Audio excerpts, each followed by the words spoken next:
What's up, everybody? Welcome back to Clocks Running, the podcast for everything flag football officials. I'm your host, Ant, and we got an exciting show, so I don't want to waste any time. Let's get right into it. I want to bring on the guest tonight, the man that loves honey with his chicken nuggies. Let me get Jacob Black on here. What up, Jacob? I do not love honey with my chicken nuggies. First of Oh, I all, don't know. I thought I heard. I thought I heard when you go through the no, you drive-through, you heard specifically ask for very, honey. very wrong. Okay, I mean, I thought we were connected on a new level because as a You child, that's all all I dip chicken nuggets in. no, mm-mm. No, I like actual Okay, sauces. Anyways, okay. What's your sauce of choice? Let me honey hear it. mustard, bro. Honey mustard or Okay, barbecue sauce. okay. All right, cool. My bad, my bad. All right. Now next up, we got the only official that won't race me in a foot race. We got Joe. Here he is. What up? What up, Joe? Uh, Oh man, don't worry. Next tournament we will race. We will race. I'm gonna let hey, you know that. Hey Jacob, I just want to let you know that's the same thing he was saying a few weeks ago before East Coast Nationals. Yeah. And in the rain, I challenged him, and he started talking about this and that, and I don't want you to get hurt, and blah blah blah. Man, it was he I just felt kept I going. felt So bad we'll for him. see. I felt bad for him on a fair race. I felt bad for him. He don't Oh know what to get man. himself into. Oh man, that's look, man. Racing just there's no winners really either. I did it in Vegas last year, and there was no real winner in that, man. Yeah, There's no winners. there you You're go. like you're like relating foot races to cocaine, man. Come on, that's crazy. All right, cool. So No, let's no. get into some flag football stuff. So I just want to start with the first topic. I know we all talk about it as officials. Things come up. I want to talk about like the icks of player equipment. So let me start it off and let me just share one that drives me crazy, and I still don't understand why it's continuing to be an issue. But pockets. Why are pockets an issue? As a rusher, I got fingers that don't bend right because I've had them snagged in a pocket, bent backwards, all of that stuff. There's no purpose to pockets. So why are they still on a flag football field? Whether it's pro to rec, contact to non-contact, every single time I officiate, we got pockets. Joe, can you shed any light on this? Why pockets are still an issue? I don't have no reason why. I see it all the time, and then flag and things in that nature. But at the same time, you know the rules. You know what you're not supposed to have, and then they get mad at you whenever you call it or tell them they got to get out the game. Makes no sense. Yeah, Jacob? What do you think? Why is this still something that comes up? Well, there's two things to it, man. Number one, if you just pull flags better, you wouldn't have broken fingers from sticking your hand in somebody's pocket. Hey, it's Um, not it's But not a hole there's, that there's a pocket, right? oh, hey, that's it's what not a hole in the everybody pocket. believes. Uh, that's what everybody believes. But no, I mean, I think it's a lack of being prepared. I think it's just people not having that, just not understanding.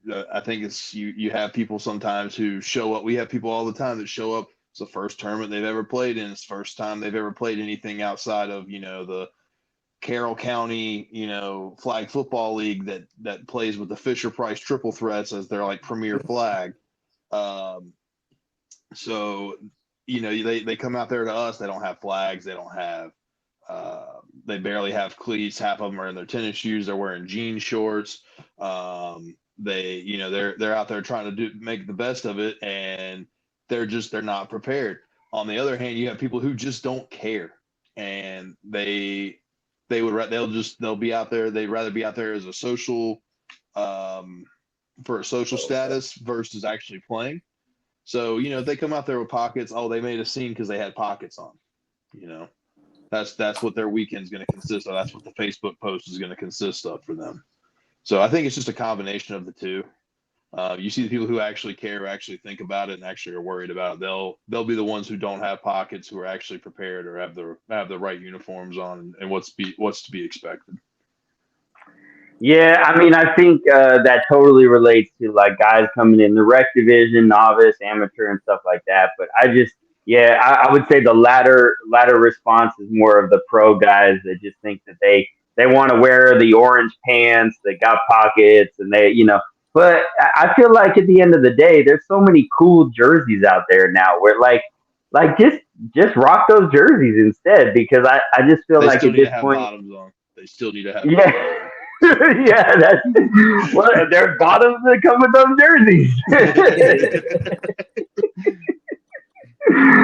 Okay, Jacob. Let me hear it. What's your player equipment ick? So I think there's two of it, right? I think the biggest, for me, my personal biggest one is players who wear like the towels or the extra around their flag belt and then complain when that's getting pulled as a flag. The other big one for me is the people who have those big dumb goggles on the side of their head, and they think it's a fashion statement. As somebody who used to wear glasses all the time, and used to have to wear, prescription glasses, sunglasses, whatever. You'd always get questioned like, "Hey, are those, is that legit? Like, do you have to wear those?" And now people are walking around like they're ready to go do the Black Diamond at the ski resort, while they're in the middle of, Arizona while they're playing flag football. What purpose does it serve? Is it keeping your hair up? I have long bangs and I don't need, ski goggles to keep the hair out of my eyes. So Uh, that's what I guess that's my biggest thing. Hey, what they Jacob, always please tell say, me there. Go No, ahead. go ahead, they, Joe. they always say you look good, you play better. So there's always it's a fashion But it's thing. always the rec But players. I never did that type of thing. I put them on. I had the goggles to put on my face and whatnot. But it's That's like fine. If you got them on it's your eyes and defeat your the purpose. general. I'm trying to block the sun from my eyes, but they Mm-hmm. doing it for like they on the side of their face like they got four eyes. Really like crazy, We'll crazy. start calling them four eyes. There we That's go. the truth. Yeah, eyes on the side. What you got? Jacob, please tell me there's a picture of you with the old school elastic band holding your glasses Man, on. Please, I'm sure please tell I'm sure me. my, I'll see if I can find it, bro. But yeah, Oh when I man. grew up playing basketball before I played without my glasses, definitely had the rec specs. It was just a big honking thing with a big band around. Yeah, it was great. It was great. I There's a can't Yeah, for guy remember the that sure. name plays though. for Those the were the Vaughn. Yeah, I've seen them, and I hated them. Yeah, They were the absolute worst. I think I Yeah, think his team is I think his team is called Hong Kong or something like that. He oh, always really? wears them, but I think he needs them to be at the sea though. Yeah. Yeah, yeah. Yeah, and on the other one, Jacob, you brought up. So in Vegas, I saw a guy with hand warmers attached to his belt. For what? Like, What? I'm pulling that every time, man. If that's me, you I'm know? grabbing that I'm gonna break it. For you being Yeah. dumb and wearing it out there. That's gonna be my goal as a rusher or a defender. I'm gonna every Yep. time. Yep. Mhm. just, Yanking, And I'm gonna just, hold it up I'm like yanking it. like I just cut somebody's head off. It's gonna be a prize every time. Mhm. yeah. I mean, it almost becomes easier than triple threats. You have such a Mm-hmm. big thing to just be able to rip off, Yep. and they're down at that point. So Yep. yeah, As I a agree. I think those are some pretty good ones. What you got, Joe? as a rusher, like primetime rusher, I see a towel. Oh man, I'm finna dive. Like, let me get that. Like, that's all I gotta do in there. And the player's dead. That's too easy. Yep. Yeah, So at the same time, yeah. it's an advantage as a rusher. Like I didn't care. Mm-hmm. Let him wear it. But I mean, I ain't got no problem with it. If I see it, I let them know. But it's a flag. It's the same thing. So why would you wear it? It's advantage. Right. Yeah. No, for sure. And I actually saw a very it was just an amazing play. This was a veteran DB. It was fives contact in Orlando, right? That was the only contact format in Orlando in September last year. Yes. Correct. Yeah, so it was fives contact, and this DB just happened to notice that the player had one glove on his hand, and as he was going for the flag, he pulled the glove off of the player's hand and dropped it on the ground. I was on another field and I just happened to be looking over and saw it, Oh but man, it's the the worst. other ref literally blew it dead. Oh, yep, it was his glove. It must have come out of his pocket or something. Oh It's the man, I can't. worst. Like It's the what a worst. move, you know? But Right. all right, all right, all right, Joe. What's your ick, man? What drives you crazy? Most the hoodies. Like I get the weather, but they got pockets, right? Like it's right Hmm. there. So why are you wearing them? And like I say, in the morning times of like every tournament in the morning, is a little chill factor. But in the same time, they got pockets. So why are Yep. you wearing it?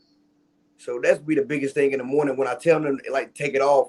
They get mad and thing like that. Well, it has pockets. What do you It's mean? got a pocket.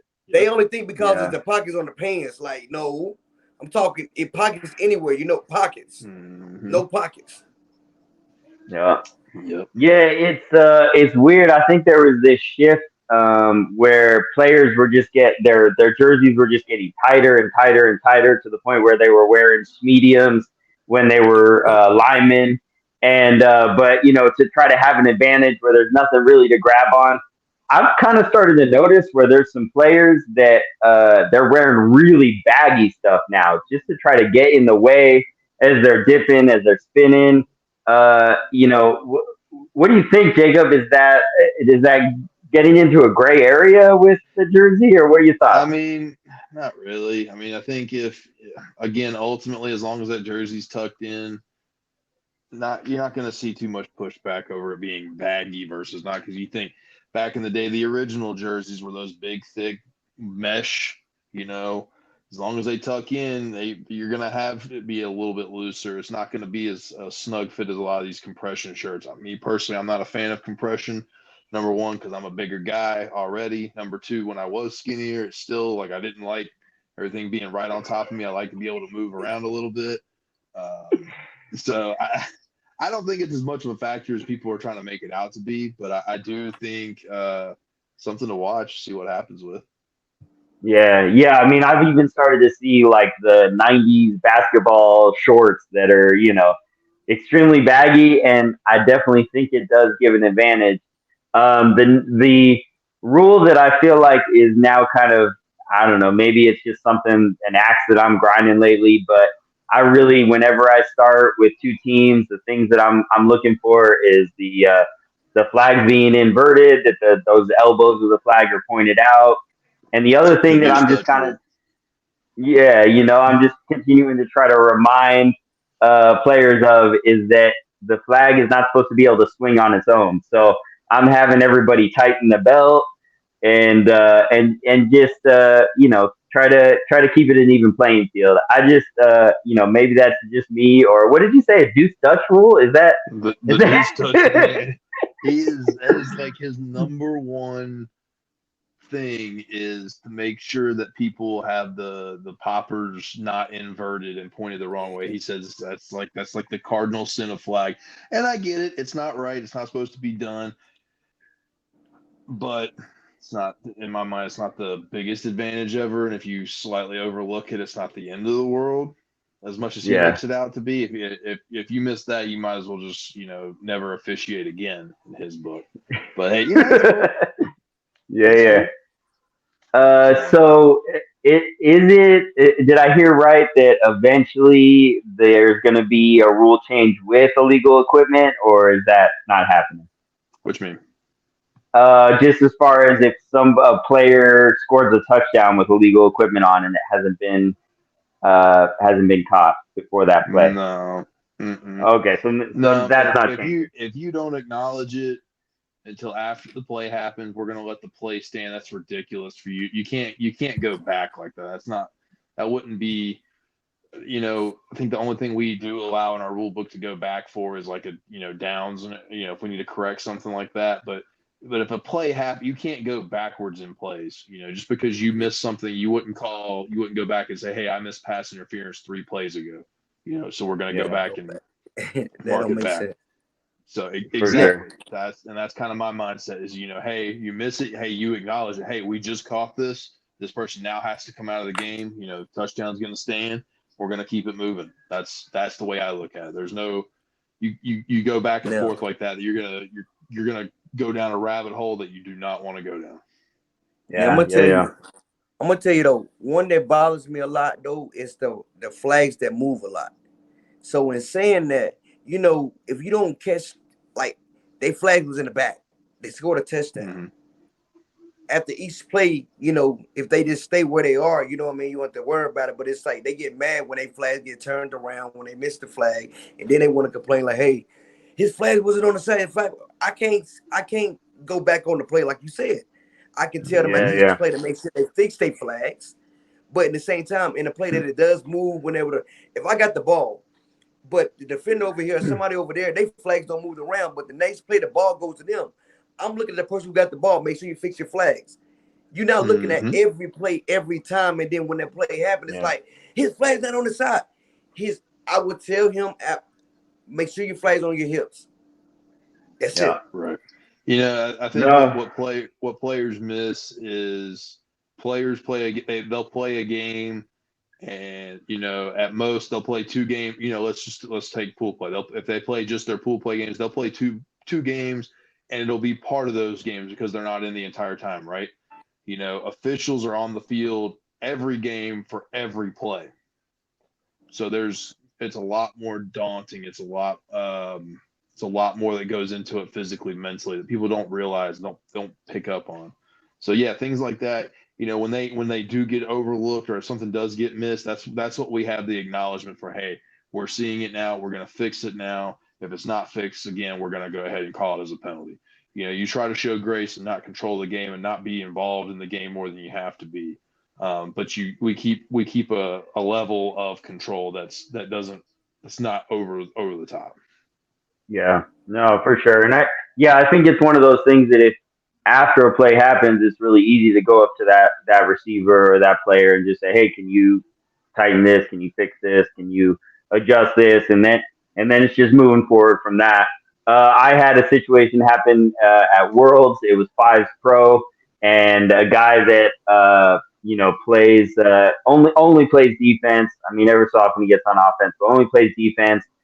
I think he came over from another field. I think that's something that happens a lot in tournaments as well. Is that Mm-hmm. they don't start the game on the sideline, so you might not necessarily see him. And it was like the second play that he had been on defense, and he catches an interception. Uh, it was in the other team's end zone, caught it, went out of bounds. So it was going to be a touchback no matter what.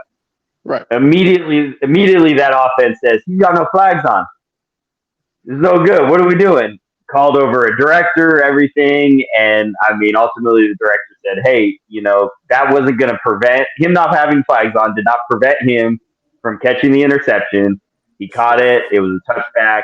And that was it. He went out of Right. bounds. There was no attempt at a flag because he caught it and then went out of bounds. And so, that was a situation that came up, but the director handled it correctly, and we moved on. So speaking of DBs and wide receivers, I really want to get into the main topic for tonight and just talk about the battle that happens between wide receiver and DBs. So let's start with kind of talking about non-contact a little bit. Of course, non-contact and contact looks different. Jacob, if you can just talk about what PI looks like for the non-contact format. So you look at, and so I look at PI. It's the same across the board, right? You should have there. When we say non-contact, number one, flag football. It's a collision sport. It's not a contact sport. We use the phrases contact and non-contact to talk about if something's egregious.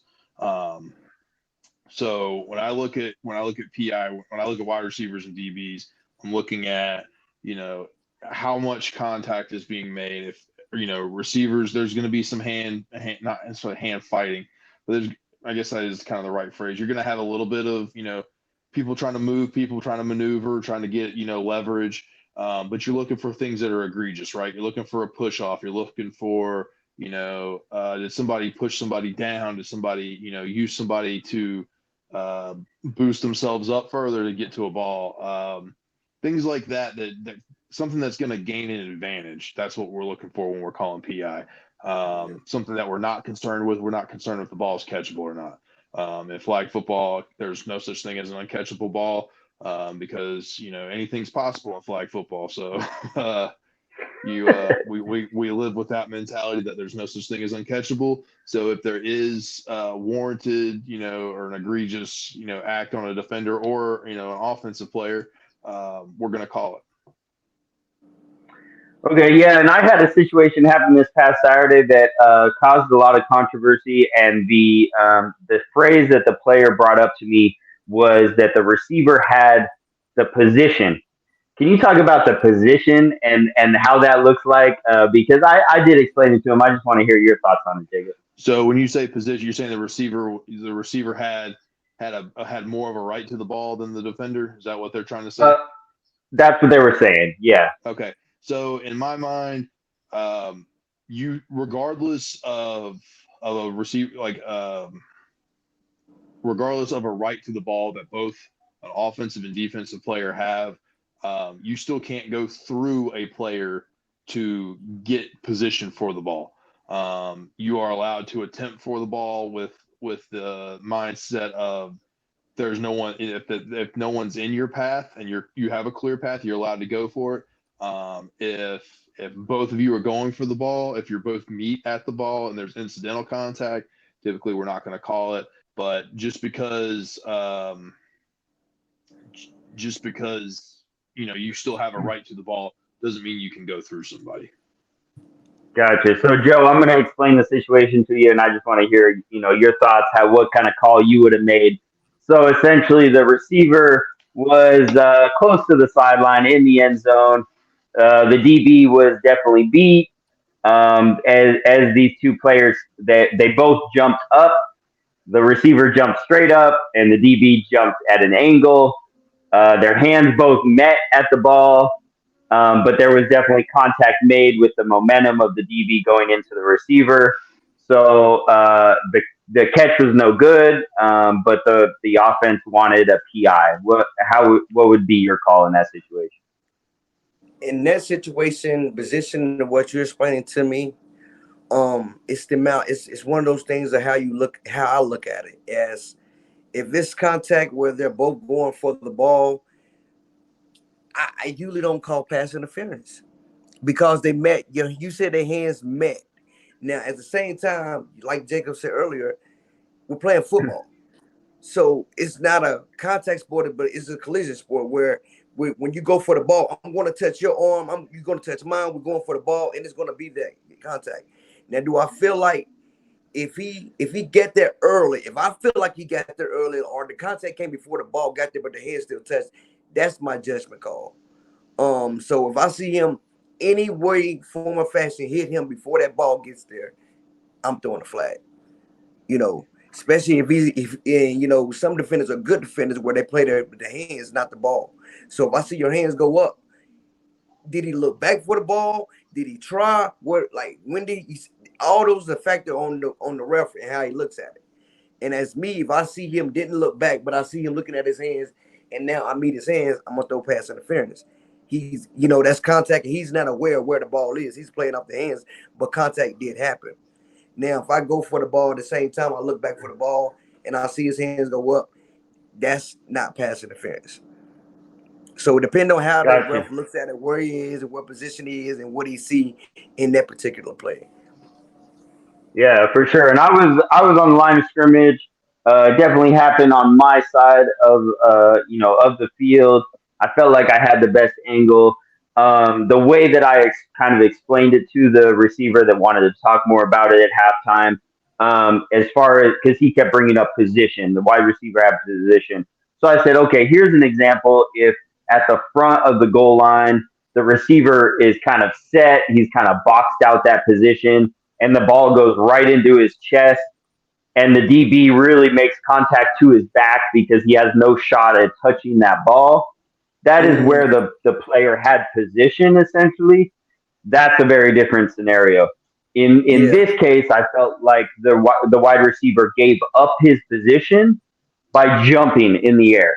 So Okay. really, in that they both They both had the right to that position in the air, and their hands met. Jacob, thoughts? Is that a good explanation? Terrible? What do you Yeah, think? I think that's fair. I think the biggest thing, I think the biggest thing is like you said, I don't think leaving the ground gives up your right to a position, right? I think Right. if you're there first, if you're clearly, in that space, somebody can't run through you in that space, if that makes sense. For sure. I do Yeah, think when yeah, the ball's in the air, you have two people trying to get to a particular space at the same time, and that's when you have the incidental. If there's nothing egregious and no advantage gained from either player trying to get to that, I'm the same boat. I'm not calling anything either.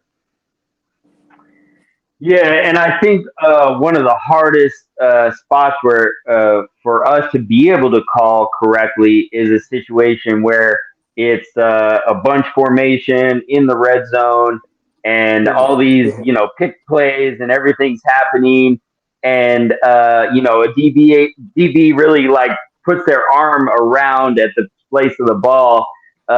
Joe, any thoughts on how to kind of decipher where the contact's happening, what's PI, what's not, what's going on? What do you do in that situation? To be honest with you, I'm not a tall ref. And when they're bunched right there at their goal line and the outside receiver on the left side or the inside, you can't really see. So the best thing I can do is step back and look at it from a slight angle to see if it's a charge or that box, like what kind of, I can see something. I can't call what I don't see. So in the same time, I have to be able to see it, and where I'm positioned at is my best advantage. So in experience, I have learned to move back at a little slight angle so I can see any type of contact because I have to see it to call it. And if I don't see that, then sometimes they call them smart players or whatever it is. They see where the refs are located, how many refs, and you can be to make that call. But if you don't see it, you cannot make that call. And depending on where everybody else is, ref, you see that? I'm looking right out the line. I cannot see over when they're, 260, 300-pound people right there. What do Yeah, you want me to see? Like, I can't, Mm-hmm. what are you talking about here? And you keep it moving, but at the same time, it's hard to make that call if you don't see it. And that's my biggest thing yeah, as a ref. I have to see it myself. I don't care what you see. I don't care what the camera, I have to see it. And the best thing I can do is yeah. position myself, depending on where they are formation, to be able to see the best angle I can to be able to help the game out. So for you, you really feel like taking that step back just to kind of widen yourself out a little bit does give you the a little bit more of an advantage on that. If I'm on the line and I'm looking straight down the line, I can't see anything because I'm looking straight. I can't see that the left person on that beside the center. Yeah, I have to go up. I had to go back and then to the right a little bit. So now I can see whatever I can see a little bit at the best. But when you got those big linemen at the line, and they go boom, especially in contact, it's hard to see that. And that's the play. Mm-hmm. A yeah. lot of the defenses say, "Hey, I'm gonna stand my ground. I'm gonna stand my ground." Then they end up flopping down on any little contact, and they want you to make that call. But what do you want me to call if I don't see that? So Exactly. Yeah. So I will So say, like, that's something I've learned over time too. Is like, it's because even for me, like, there's times where I have to take a couple steps back, and I actually like, especially like on the goal lines, I'll be 3 or 4 yards back off the line, so that way I can see straight down. I can look back. I have a better vantage point of everything. I'm not right on top of everything, and especially if a play's coming to the end zone, I'm already in good enough position to where if somebody's trying to get there and they're going to run that corner route, number one, I'm not trying to get out of the way so I don't get run over. But number two, I can see and I don't have to move to see the extensions, to see when the flags pull, try to see that extra stuff. Just little things like that. Especially, I mean, you guys are seasoned guys now, so you guys see this stuff. You guys are making the right adjustments for that too. So, Jacob, do you ever just pull Lance aside and say, "Hey, man, to avoid getting run over, if you just take a couple steps back"? Nah, actually, I've started to enjoy like it's the little pleasures of running a tournament. Of watching him decide to stand right on the line and not, and not move and sit there and just brace for impact. It's become quite pleasurable at this point, especially when I get the calls like, hey, he's down again. He's down again. Lance is down. Lance is down. I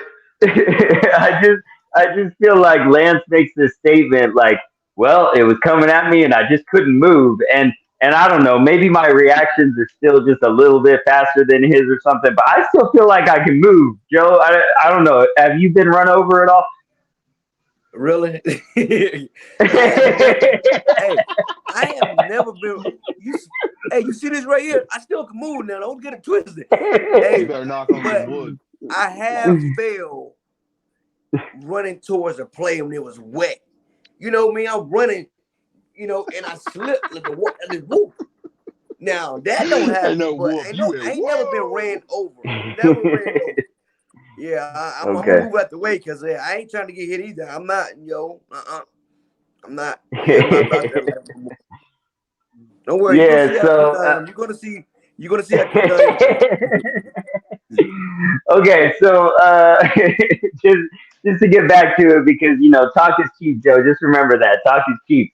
So if you listen to the episode, if you listen to the episode last week, Chun made a very bold statement that he said that two-man crews can see a lot more and make better calls than three or four-man crews. So I just want to bring this into that kind of mechanic as far as we're in the bunch formation. We're going to call it contact in the bunch formation. We're in the red zone. It's you got all this stuff. You are on the line of scrimmage, so you got the play clock, the game clock, you got the QB clock you're keeping track of, and it's you and one other guy. Now, wouldn't you much rather have two other officials to be able to help with that, or are you with Chan that you think you and another guy can manage it all?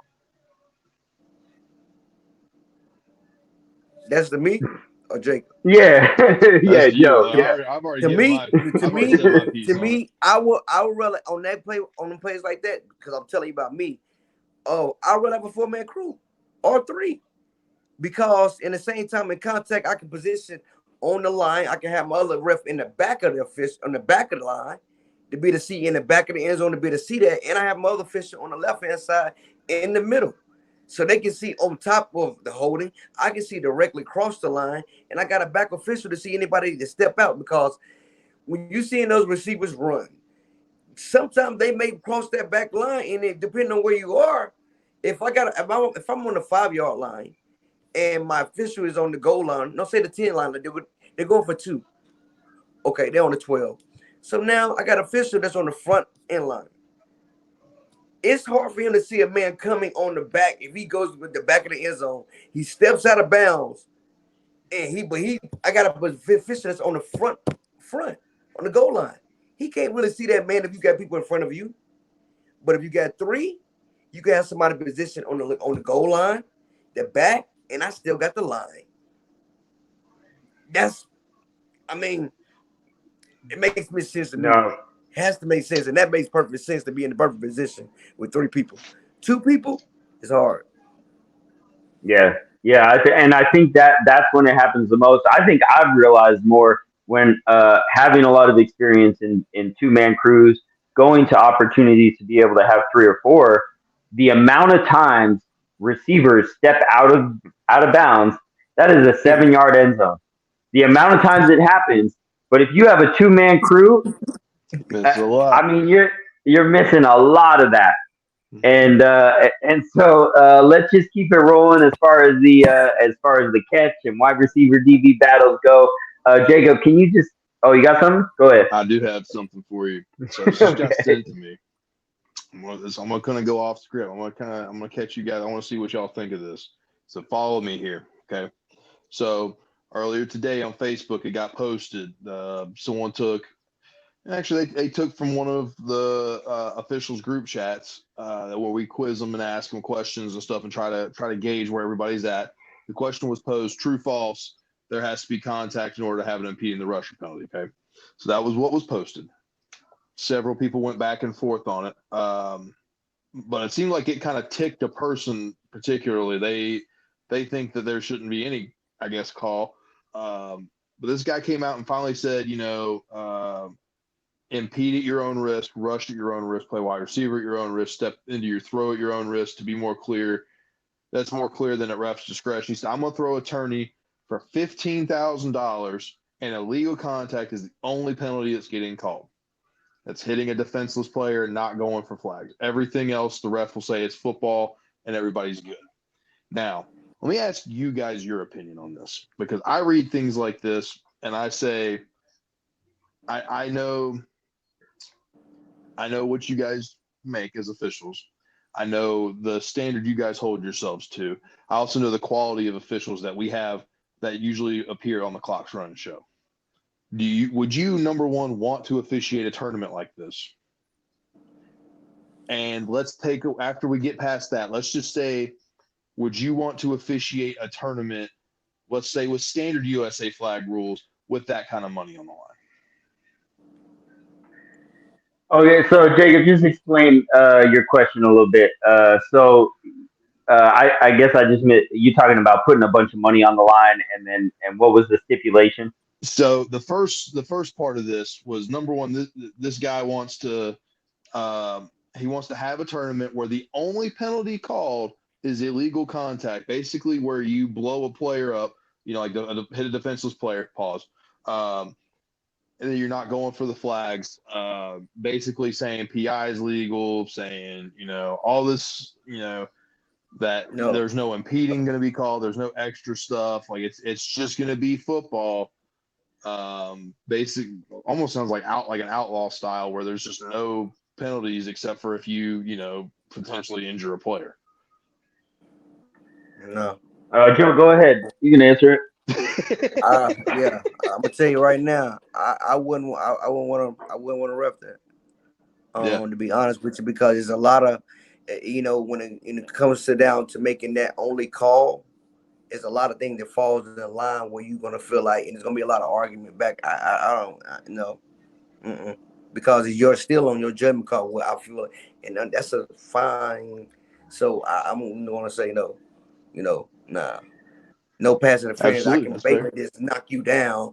And if I don't feel like it's illegal contact, then I don't throw the flag. Like, and it's my judgment, and it's all on me. Nah, nah, you can have that one. Yep. No argument No there. Am, parts how of do you that feel, one. man? Yeah, I want no parts of that. Uh, yeah, I mean, honestly, it just feels like you're just leaving. If the only penalty is illegal contact, I almost want to I want to respond back to that and say, okay, well, according to like the IFAF rule book, a lot of things fall under illegal contact: roughing the passer, PI, Mm-hmm. impeding, hold. There's so many things because this is a non-contact sport. So Yep. anything that is illegal contact could could then have a penalty. So we're almost just ending up with the same game. But I would feel like in that situation, this guy is gonna say, okay, basically, I'm gonna have an outlaw tournament, Yeah. no holds bar, no rules. It sounds like the same thing that happened with UFC when it first started, when they couldn't find anywhere to sanction it because they were like, no rules at all. We're gonna have guys beat each other up and they can do whatever they want. And the fights never lasted more than like it took. I think it took like 6 years before a fight lasted through the first round. Like there was nothing, nothing to it, and people were just getting completely hurt. So I just feel Mm-hmm. like it would be that situation if he's trying to pin it like that. Well, then why don't you just do it in your backyard and invite a bunch of guys over, and it could be shirts and skins, and That like like why do you need to put all this money on it? Yeah. Because clearly you don't want officials there. Like that's what it sounds like. You don't want officials. Exactly. Uh, That's kind of the way I feel. I'm reading this, and so, like, even with all the money that's involved, I'm thinking, who, because no matter what happens, take it from the rec level all the way to the pro level. Like, we can have. I'm gonna be blunt. I feel like we have some of the best officials in the country. Within our group. I feel like we have the most diverse. I can put you guys on any field, any format, and you guys are going to be not only knowledgeable, You're going to know how to use your mechanics and how to get through the field and how to work through the game to the best of your ability. Are you going to miss stuff? Absolutely. It happens to everybody. However, I feel like you guys are going to put a great foot forward. But I look at it and I'm thinking, you had this much money on the line. No matter who it is, something's not going to go the way that somebody wants it to. And whose fault is that going to be? Self accountability is in 2024 is not a thing. People can't take responsibility for their actions. They can't say, hey, I missed that flagpole, I dropped those 3 catches. Instead it was, hey, they missed the impeding call with 3 minutes into the game that cost us the game. And so I look at stuff like that, and I read stuff like this, and I'm sorry to take away from the show. It's just, I thought about it, I saw this, and I'm like, I wanted to figure out a time to talk about it. But it's things like this, that bother me and make it to where it's more frustrating, more difficult to have good quality officials and to have good quality things. I said it last week and I'll say it this week. The better of an official you are, the more of a headache you have, because the more you know on the field and the more you know how to execute things, and the less people realize. Because I can tell you right now, going through those comments for just that question alone, there are so many people who do not understand the rules. Another question got posed earlier in the thing that said, if a rusher jumps early, goes within 7 yards and the ball snap, can they go back to 7 and then rush? And of course, we know the answer is no. Once you're inside that 7, unless there's a chance of possession in the backfield, you're killed. But there's so many people who are saying, oh, yeah, you can go, you can do this, you can do that. And they don't know the rules. They don't read the book. So when things happen, you guys are out there arguing with people who don't read, who are trying to base everything off of 2006 USFTL rule book that they've got in their bag that smells about as crusty as their 3 other jerseys they haven't washed in 2 years. Yeah. So, I don't know. Anyways, I'm going to get off my soapbox. We'll get back to the regularly scheduled plan.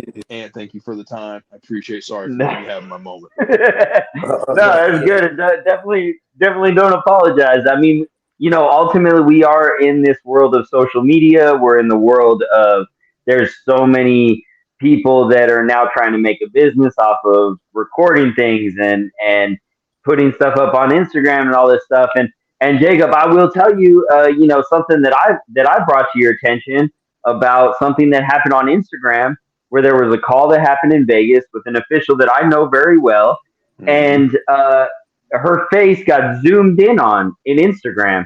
And to me, I don't think that there's any place at all for that. I take offense to that. I think she is very nice, and she's worked youth flag football for a long time. She also works tackle football. She has a lot of experience, and I've learned a lot from her because of that experience. Mm-hmm. And so I happened to see the videographer this past weekend, and I brought it up to him.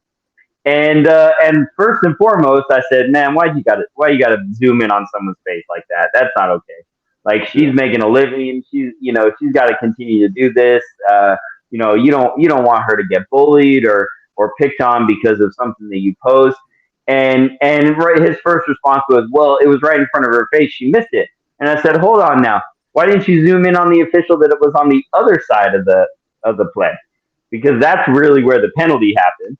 And so let's talk about that, And so I actually kind of broke it down for him and said, you do understand that officials cannot see through players, right? And so she was right there, and a hold happened on the other side of the player that was right in front of her. There's no way she would have seen that, Exactly.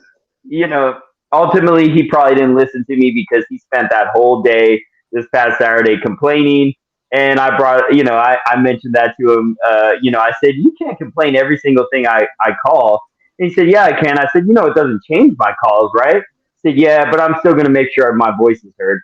Okay. At that point, the person just wants to talk and expects you to sit there and listen and smile and take it all in. And that's it. Again, like, we don't ostracize people for dropping passes. We don't ostracize people for missing flag pulls. We don't ostracize people for making bad passes. We, as officials, you can say, oh, they get paid, blah, blah, blah. In the grand scheme of things, the money's not, it's not that significant. It's not life-changing money they're making off of your flag football game. If it's that big of a deal to you, then, there's other things to do. There's other ways, that you can spend your money. But at the end of the day, we're asking for that person's judgment, good, bad, or ugly. There is a thing such as poor judgment. However, there is a thing of skewed judgment. In that particular situation with the Vegas situation, it's like you said, you can't see through a person. So yeah, they're not going to see that. The call is not going to be perfect, but going on there and zooming in on someone's face, it's just uncalled for. It's unprofessional. It makes you look like crap. And to be honest with you, I'm glad we handled it the way we did. I think we got it off the internet pretty quick. Yeah, no, for So, sure. I'll stand and say I was one of the ones who tried to make it get off the internet. So yeah, definitely. And I do feel like I hope that in the future, and maybe it won't happen. Maybe this is just false hope that I have. I hope that players begin to realize that they are literally paying to complain. Their clock, it continues to run. There is nothing. There is nothing in the rule book that says because they want to whine to us that we have to stop our clock. Like the clock is running. Like that's last tournament. I had to throw a flag on a player. I had he's talking to my official.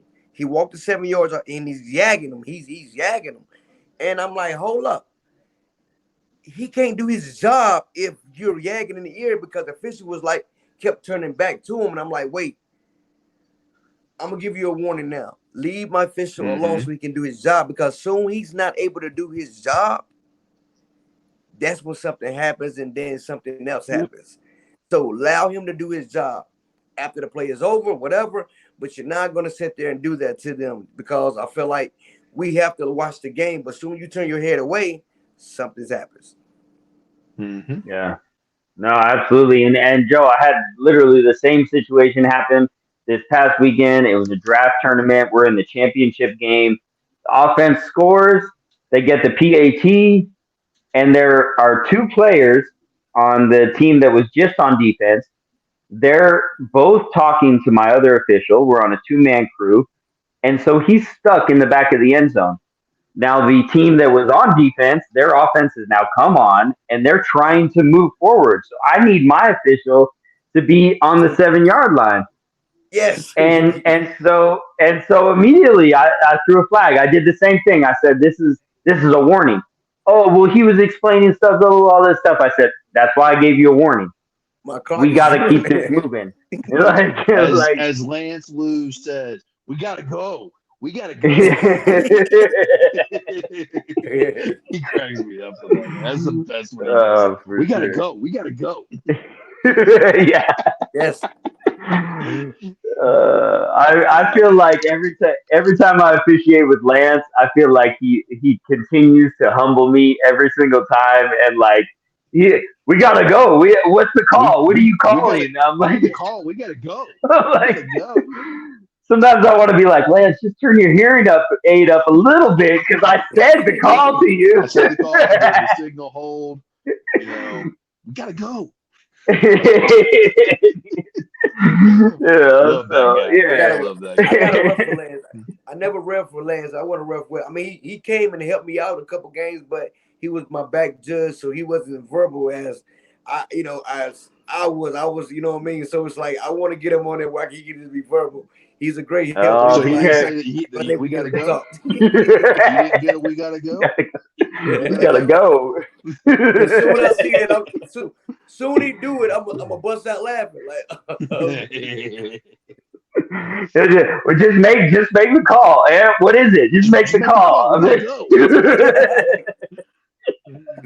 I'm sorry. That's why whenever I feel like I'm in Lance's presence, I feel like I have to lower myself to, just to continue to make sure that, but, so, all right, cool. Well, a couple other things I just want to cover real quick. And Jacob, by all means, anytime you have a topic you want to bring up, something you want to talk about, bring it to the table. Let's talk about it for Mhm. sure. No doubt, no doubt. Um, Yeah, that was kind of so that was it. Just it popped up, and I just there's certain times where certain things come up like that. I'm like, let's talk about it. yeah, absolutely. So speaking of something popping up on social media, I don't know, maybe this was like a month or over or so. There was this big play from the Bay Area. And again, I want to continue to shout out Dula and Law, but I do feel like they play on social media and they love to just cause controversy and they like to use the term flag catch and they like to, post things that are just so crazy and all of this stuff, but they want views, and and they get them for sure. So they had a situation where, I think it was, let's see, pass into the end zone, and the DB, he got his hands on the ball first, and Yeah, then the that's wide right. receiver stripped it out. Yep. So that was the video that happened. And as soon as we started talking about it, Jacob, the first thing that you said was it's not a touchdown or an interception. What is it? It's an illegal strip. Okay, so can you explain why that is an illegal strip to us? Okay, so number one, the very first thing in our general rules in the defense section, Rule 7, Article or Section 1, Article 1, stripping or attempting to strip the ball from a player's hand, including the quarterback, is illegal. Possession is not mentioned, possession is not required, and by possession, what I mean is a momentary you you momentarily have the ball in your hands and you have a foot on the ground. If that ball is in your hand, a defender is no longer able to strip it out. They cannot continue that path. Now, if you guys meet at the same time with the ball, going to the ball, that's one thing. But if I jump in the air, I have the ball in my hands, and I'm on my way down, and you as a defender come in and smack it out, and Joe catches it, and you guys say touchdown or whatever. If I'm on defense, that's illegal stripping. So very different from a 50-50 ball. You're not talking about a Correct. 50-50 ball Not at where all. both players get their hands on the ball, and that's where a Correct. receiver is, gets the gets Tie the goes to the possession of offense. it. Right. Tie goes Yes. to the offense. Yeah. So I will say, since watching that video, since having the explanation that you gave to us about it being illegal stripping, I have had that situation now come up more often, and it is number one for sure in a two-man crew. It is really hard to call. It's because those are such bang bang plays, and in a two-man crew, I find myself on the line of scrimmage most times, so my eyes are coming down the field second, compared to the downfield official that has his eyes on it. Now, Right. if he's picked the wrong matchup, he probably won't see it either.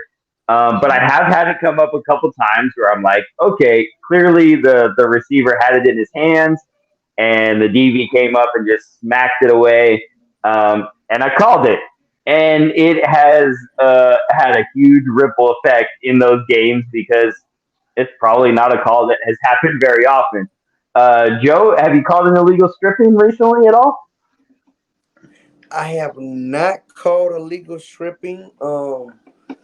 It like I said, when I be on the line, it's hard to make that call because you got to see it all the way through.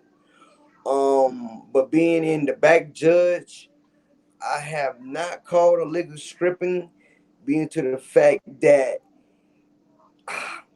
this play I'm talking about, the defender came in at the same time like a bang bang play. So it's like with like the receiver had the ball for not even a second. The defender came in, and it came back, and it was going back the other way. So I don't feel like the receiver had full possession of the ball. Um, and other than that, I haven't called legal stripping in a while. In a while. Yeah, I definitely think that that's a call that you really clear. It has to be clear cut that you see it, that you see that ball in that player's hands, and then that strip happens. So I definitely think that that's a hard one. And Sean, I know you're going to be watching this. that is why we need 3 or 4 officials on the field because it would make a call like that easier to make, like That for part. sure. Yeah, I just it doesn't happen often. It's a weird one to call, but it's not it's something that you can't just write off. And again, I always come back to you guys being in the rule books a little bit more than everybody else, you guys understanding what's supposed to happen on the field a little bit more. This is what happens. Lesser officials don't call it.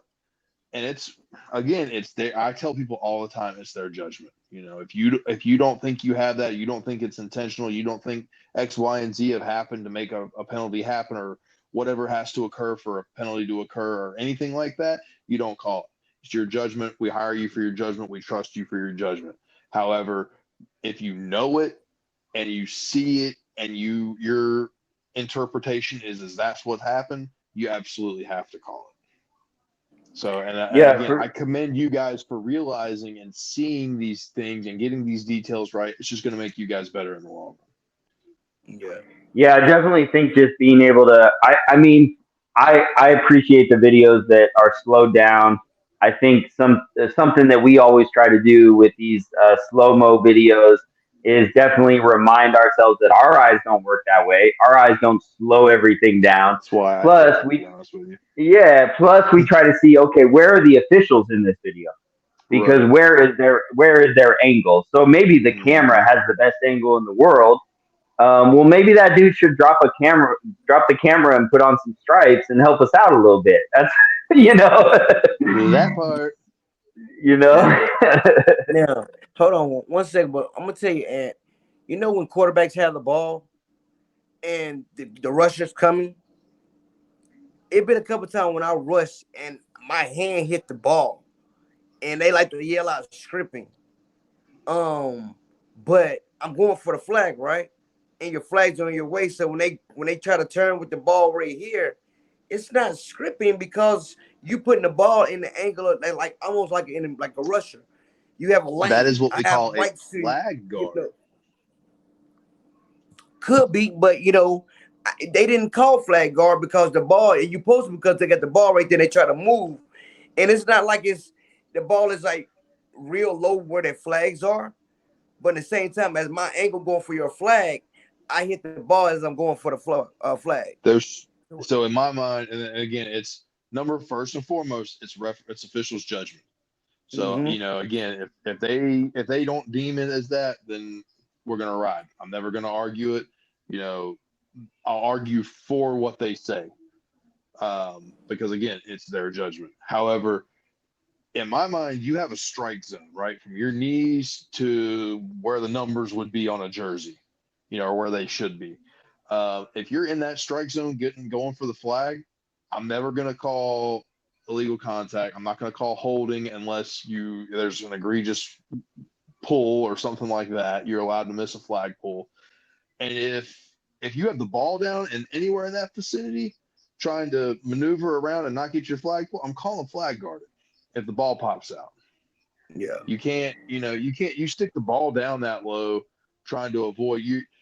That's a veteran move. They know to stick the ball out just far enough to make it where you can't pull it. In worst case, you knock the ball out of their hand, and an inexperienced official is going to call stripping, because again, what's the glaring thing right there?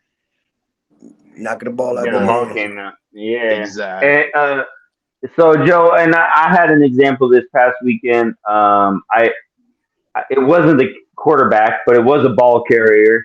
And I know what you're saying because ultimately, just like Jacob saying, there's that strike zone. Well, if a defender is trying to pull a flag and he has access to that flag on one side, but on the other side he knocks it out.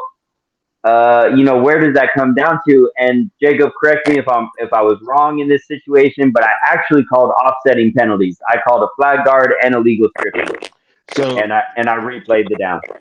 so I see a lot of people who do that, and I don't think it's necessarily the wrong thing. Because again, number one, it's your judgment, it's what you see. If you think that a flag guard happened, that's fine. But it's like you also, you can't knock the ball out of somebody's hands either. So there is that aspect of it. So I mean, I'm not mad at that. I think that kind of appeases both parties, and it makes everybody just go back to what they were doing. Um,